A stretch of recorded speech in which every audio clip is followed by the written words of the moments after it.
Hi guys, Maikeru here. This is my Slaying for Souls episode 2.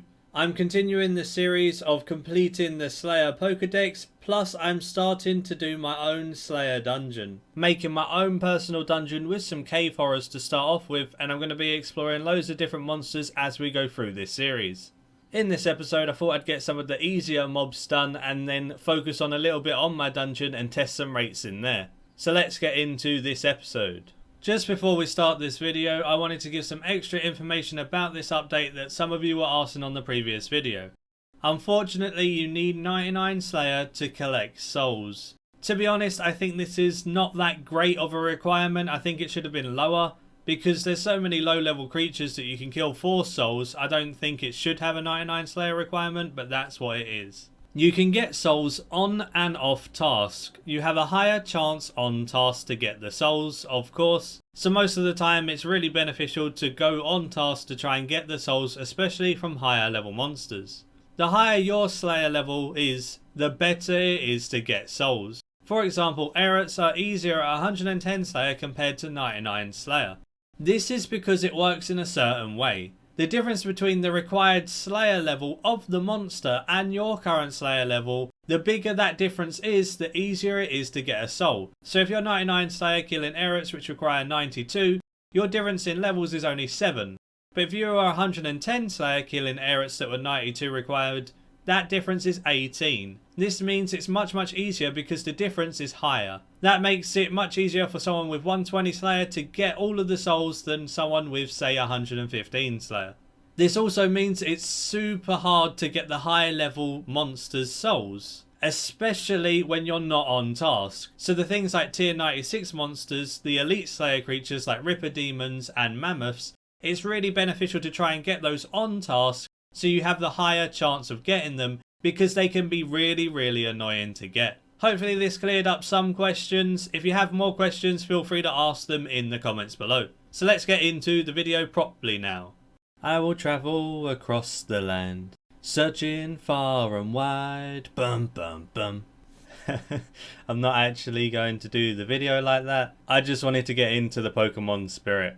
I'm going to start using Summoner for my tasks, as she has a higher chance of Devourer creatures and Corrupted creatures apparently. So I want to test that out, as I haven't actually got a Corrupted creature task yet. Plus the fact that she assigns some low level monsters that I want the souls of anyway, so if I can get a low level task I'll do it and get the soul regardless. So it seemed like a good plan using Summoner and then going to Morvran every 10th task or so to force a good task and then get loads of points from that. Oh, I got Aquanites. Might as well do them for some farming experience anyway. Yeah. I got it on the Sith. 6 Aquanite kills for the soul. Low level creatures are really easy to get though, so. I wanted to get a couple more souls in my Pokedex, slowly leading up to 50 souls so I could use it to teleport to my dungeon. So as I've got quite a few high level souls, I thought I'd go around Gielinor and get some of the low level souls. Like you saw in the first clip, I was killing cows, chickens and goblins. I'm going to continue killing some low level mobs to get their souls. Hey, I got it. Okay, corpse spider done. Then I just progressed further into the Lumbridge Catacombs and I got the skeleton soul, and I moved on to the bats to get their soul as well. Oh, I got the warped bat on the first try. Then it was off to Kramja to get a scorpion soul and a monkey soul. Both of those didn't take too long at all either. Come here, Wolfie, Wolfie, Wolfie. It actually gave me the soul. Nice. Got the ghost. I caught the Pokemon. So we got a hill giant soul as well now. Got a lesser demon soul. Tavily Dungeon's pretty good, but I'm not going to go any further yet because I don't have a super anti-fire and blue dragons will probably hurt me a little bit. So I'll do the rest of Tavily Dungeon another time. Ah, Summoner gave me a Soul Devourer's task. Back to aggression potting crocodiles I go. These crocodiles are really awesome. They give you so much experience. They're a little bit dangerous like I said before, but they're just so worth it. What I'm going to do is I'm not actually going to search the chest in order to check my loot until I'm at least 120 Slayer. I want to build up a really big chest inside here just to have it look cool when I have a look in there and see a big amount of money. So every task I do in here from now on, I'm not going to check the chest until I'm 120 Slayer. but obviously keys drop on the floor, so those will be in my loot tab. Oh, I got a key. Yay. Cool. I got a task for cave horrors. Getting a task for cave horrors made me think that I might as well go try and get a couple of souls of them and see what the XP rates in farming with Cedarside are while you have them in your dungeon. I was thinking the Black Masks are an added bonus as well, so it could be some good money and some good farming experience alongside some okay combat experience, having 5 in your dungeon. So I took advantage of being on task, took some Ushabtis from the bank, went there, started killing them. I killed them at the bottom where there was no bats at all because I didn't want to accidentally get a bat soul. So I tried my best to stay away from the bats and just kill the cave horrors to get their 5 souls. It didn't take me too long to get 5 cave horror souls, to be honest, and it's going to be quite fun testing out the rates. So this task was a pretty good one to be assigned from Summoner. Oh I just got a bat soul. I killed one bat. I got his soul. Oh, there we go. I got all 5 cave horrors. Yeah, the cave horrors are really easy to get on task. Now it's time to head back to the Sunken Pyramid and hand in my souls before testing out the cave horrors. So I put all of my souls into the chest, and all of the little ones obviously gave me like 250 Slayer experience. So I didn't really get much experience at all from them, but they all add to the Pokedex, and it's all numbers increasing towards 50 for the teleport. Now it's time to go into my dungeon in build mode, put all 5 of those cave horrors into their place. They look like they're quite close together, so it should be quite good to do with melee. So I'm going to test melee first and then see if mage is any better. Alright, time to test this bad boy out.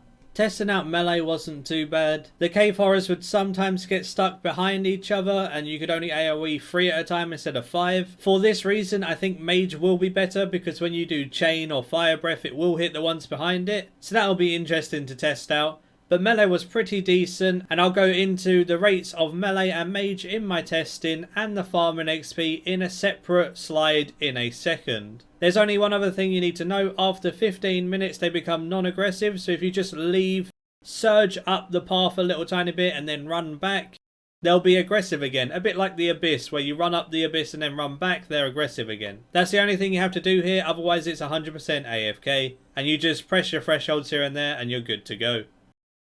Hey, I got another Black Mask. That's free in like 40 minutes.